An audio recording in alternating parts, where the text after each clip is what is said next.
Life is an endless series of disappointment. My name's James. Welcome everyone to my yet again shitposting. What follows might be a bit stupid or just early nonsense, though I do hope you will forgive and tolerate my bullshitness.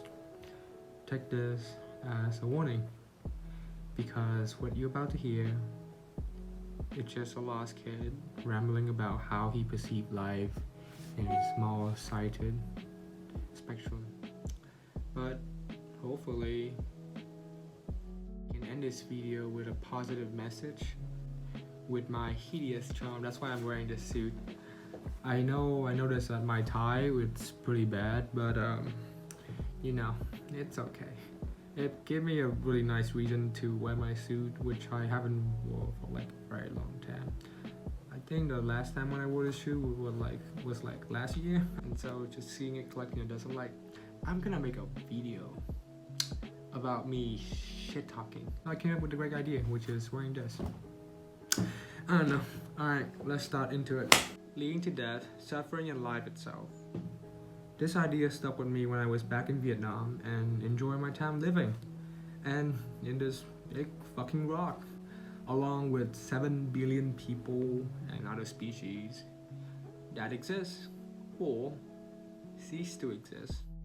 I'm having such a good time right now, and I feel like, fuck, now I have something to lose. Yay! Or that may be the sharp sickle, it goes hand in hand with suffering, which is a ripoff of life. How is something which is able to predict in its own demise even able to exist?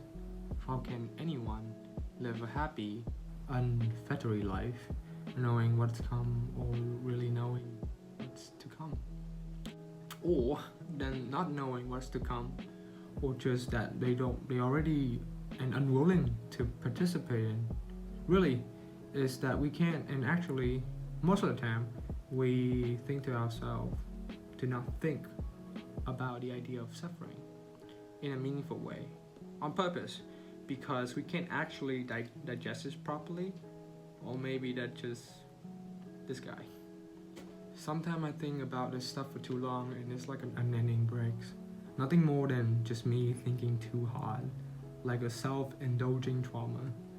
Sometimes I feel like I'm in the thick glasses, that something that was not me was controlling my body, and I would be looking at my hand and I'm like, those are my hand, that I'm not in control, and I just let this entity that I can't really describe control how I talk, how I react, and how I move. It's like I was sleeping for too long and I was just waking up back to this unending nightmare. Anyway, that's why this topic came up in my head, and I was like, let's fucking talk about this, So this fear that I have was like this brick, thick wall that always in the way. One bad thought and I'm falling too deep in. I guess what I wanted to make this, in the end I still love to have dopamine running through my brain. So what's stopping me from preventing myself from spiraling to a mindless pleasure-seeking vortex? Well, at the moment, nothing. I think that most people can agree with me in the sense of maximizing long-term pleasure instead of immediate short terms. Not just doing stuff that felt good right now, but thinking ahead about what will make you feel the best for the greatest amount of time. Years that you want to live in the most pleasurable way. Preferably, ethically and not at the expense of others. Would prevail at the end of your lifetime? Fuck do I know. Probably not, because who cares, I'm just here to have a good time, and that is the mission I found the most comfort in, and that is more complicated than that. Moving on. Segue. Boredom, envy, and rage. It's always boredom in the end. To put into the context, one of the lives are on mind where people have more pressing concern than where and when they're gonna get the next fix on good living. people who suffer tremendous suffering, real suffering, no freedom, no peace, despair, hopelessness, hunger, sickness, tortures, the world's on fire. There's an entire nation built upon graveyard for people who sacrifice and are not obligated to the better of their nation. Or even worse, people can be monster right now, and this shit is happening since the dawn of time, and will be forever, or even fucking worse. Sometimes humanity is evil in a universe that is built to indifferent. There's so much pain in the world, it happens everywhere, that if you could see it all at once, you will lose your fucking mind. Sometimes I think that the death is a better alternative ending, offering a pleasant end to this prolonging suffering.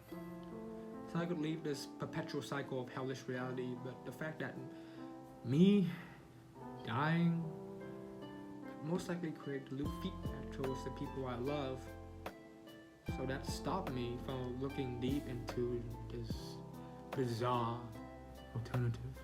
Realistically, probably the most proactive way you and I could help people in a second is to give away all our organs, like, our hearts, our fucking lungs and all that shit, effectively, immediately, supporting other life or ending your own. But I don't think any of us would agree with that. I think I'm quite and I don't want to give up my life. Whether it's parting with my machine made out of flesh and bone, or more abstractly, all my time and comfort. But honestly, it's my desire to not to be exposed to the worst thing of all things. I don't think that make me a bad person, nor would make me a good person. To put it simply, it just make me a person. Deep.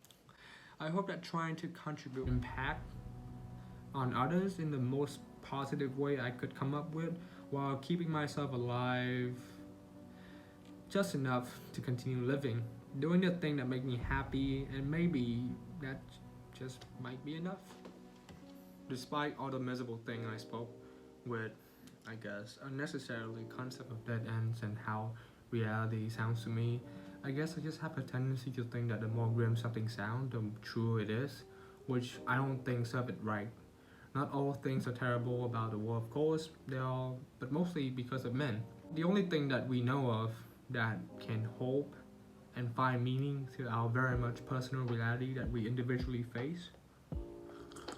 We catalyze meaning, and where there isn't, for example, if you give a Picasso painting to a dog, it's probably gonna shit on it.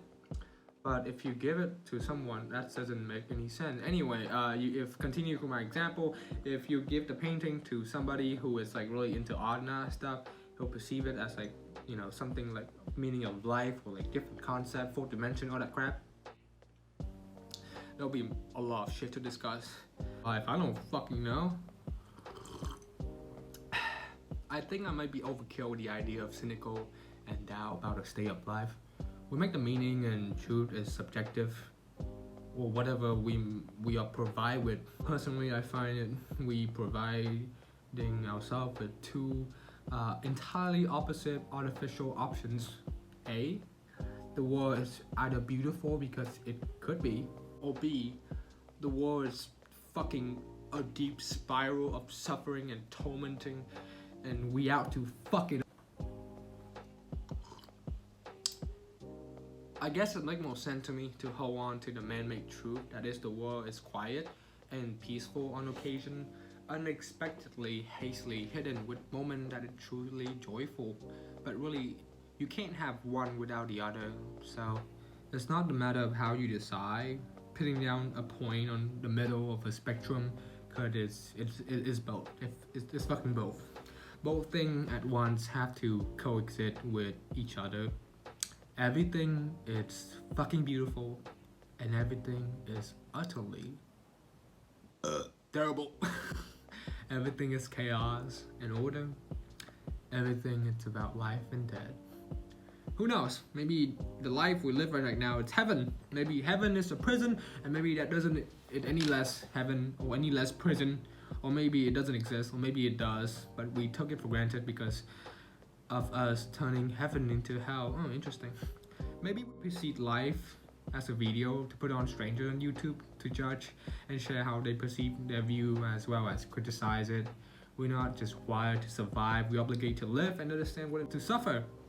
and what it means to die in the face of the universe with our tiny fucking brain that occupy in this never-ending universe.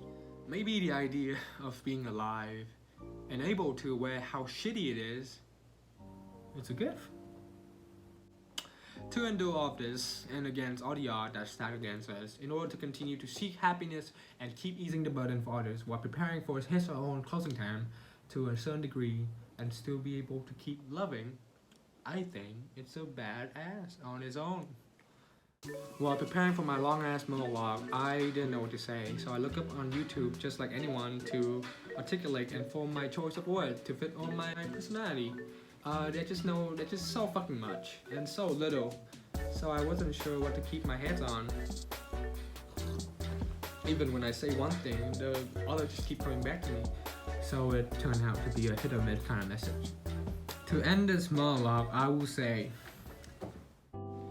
everything is going to be fine. It's gonna be okay, even if it's not like how you imagine it to be. We are going to be fine. Everything is fine. And it might be not the best resolution to this absence of feeling, or maybe even more philosophy. No matter how it plays out, this moment that we had, it won't kill us. We're gonna be okay. Even though everything is strange and yet impossible for human to comprehend. To humanly comprehend? That sounds better. To humanly comprehend. Nothing is fair, nothing is good, but it's all worth it. Everything, and I mean everything, it's a fucking learning experience.